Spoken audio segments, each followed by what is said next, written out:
In this video, I'm going to give you another possible squad for adding to your rifle platoons.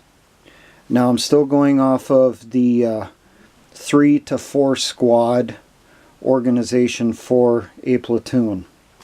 Now this particular squad is one that I heard about when listening to Liberty Tree Radio this last week, and that's some militias are deploying or employ a heavy rifle or a main battle rifle squad. Now the average squad in a rifle platoon still has light infantry type weapons. Weapons that are chambered in 5.56 millimeter or 5.45 Russian or 7.62 millimeter comm block.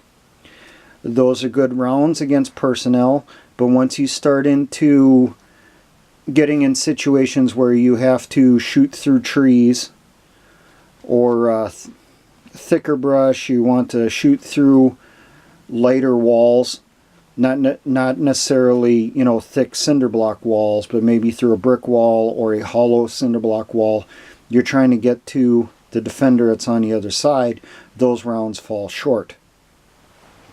And also if you need longer range accurate fire, that kind of falls short in that situation also. So one of the things some militias have done is employ or deploy a MBR squad. Now this squad is typically going to be located behind the other squads to give that longer range, more accurate firepower. They're not expected to put out volume fire like your normal rifle squads. They're putting out accurate fire, picking off individual targets farther out. So these squads could have, you know, scopes on their weapons, or, you know, they're just fine with iron sights depending on the type of weapon employed. Now main battle rifles are typically 30 caliber. So examples would be that you could get on a civilian market.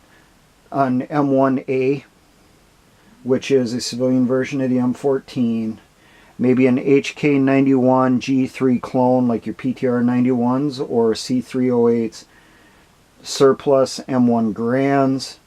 You could look at SVT 40 Tokarev rifles that were issued in the Russian Army in World War II. You could also look at even older bolt actions. You could look at Mosin Nagant's Lee Enfields, because you're not going to have this squad way up in front where volume of fire is what they need the most to stay alive. They're doing the accurate fire. They're not going to carry as many rounds. Now, the particular squad I got laid out here that I'm using for example is a World War II German Infantry Squad. It was a 10-man squad.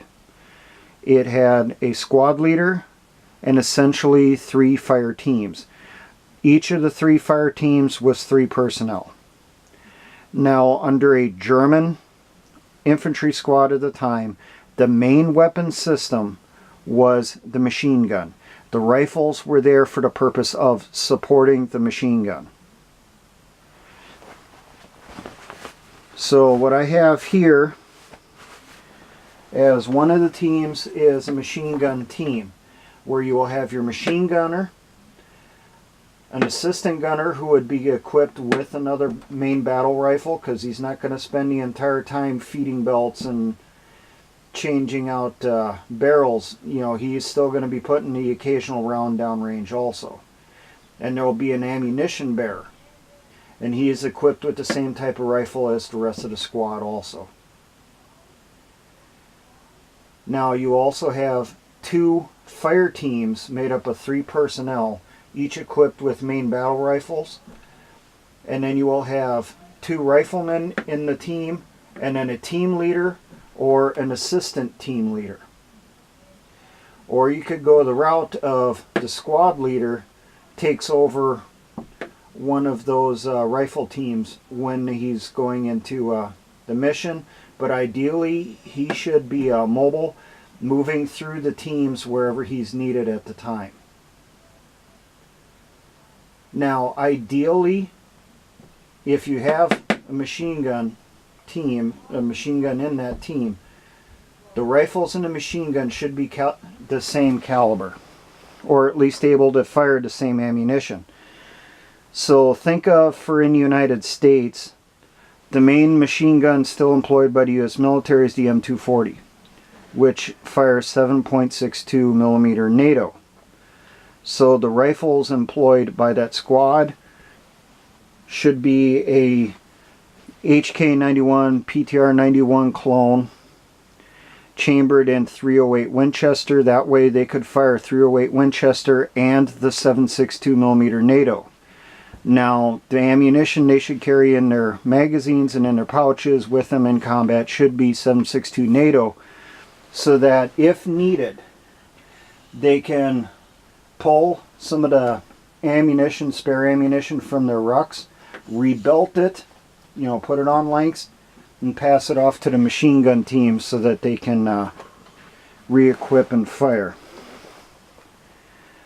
Now, another option you could think of would be, say you have a old blast from the past, an M1919A6 and your machine gun team, and then each of your riflemen is equipped with an M1 Garand.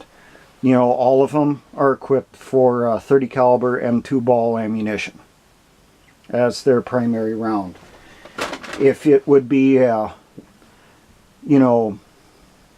comm block, former Warsaw Pact type weaponry, you would have, say, a PKM or a PKMS for your machine gun, and then each person would carry a rifle chambered in 7.62 by 54R,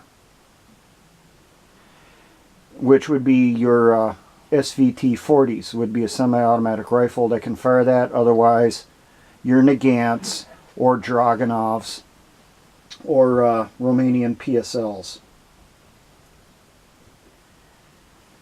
Now, there should not be a designated anti-tank team in this squad, but there should be a few light anti-tank weapons spread out in there.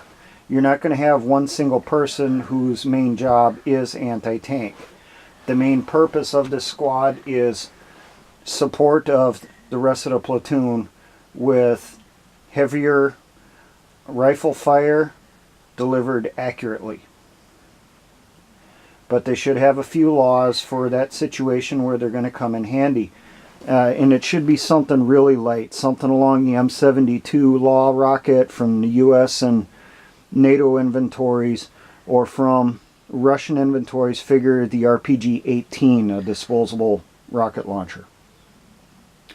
Now, if you don't have the machine gun, or you're going to organize a squad now type things, you could substitute this machine gun team with a sniper team equipped with a 50 caliber sniper rifle. So then you'll have your sniper, your spotter, and an ammunition carrier, someone who's carrying additional rounds for that 50 caliber. Now, how this would be deployed in operations. In the defense, which is what I have down here, the MBR squad is behind the rifle squads to deliver supporting fires. So we got our two rifle squads equipped with light infantry rifles, submachine guns, shotguns, whatever they have.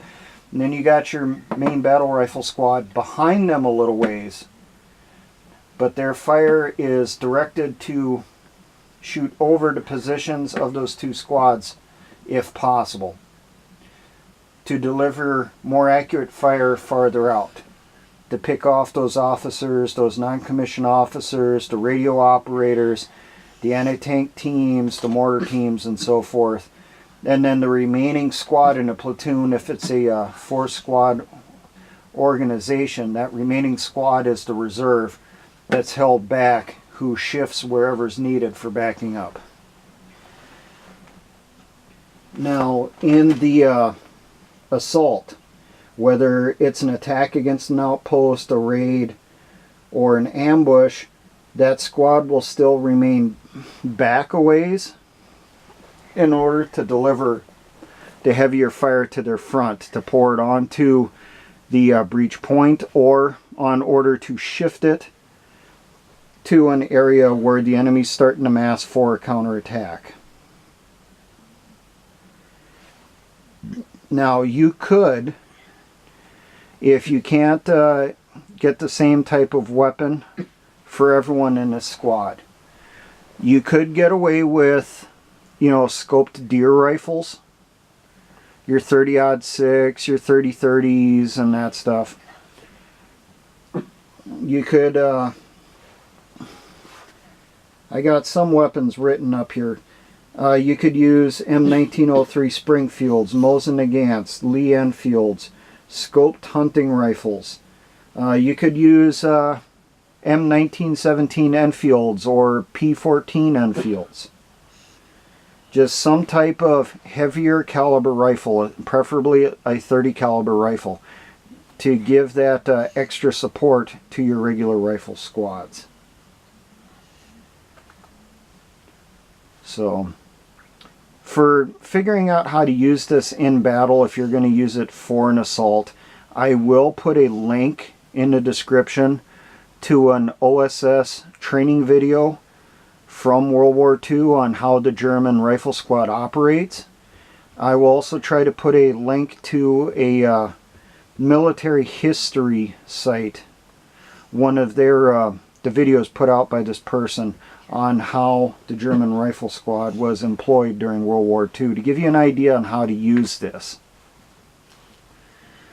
Now, for all my engineer brothers in the Patriot and militia movements, always remember, essays.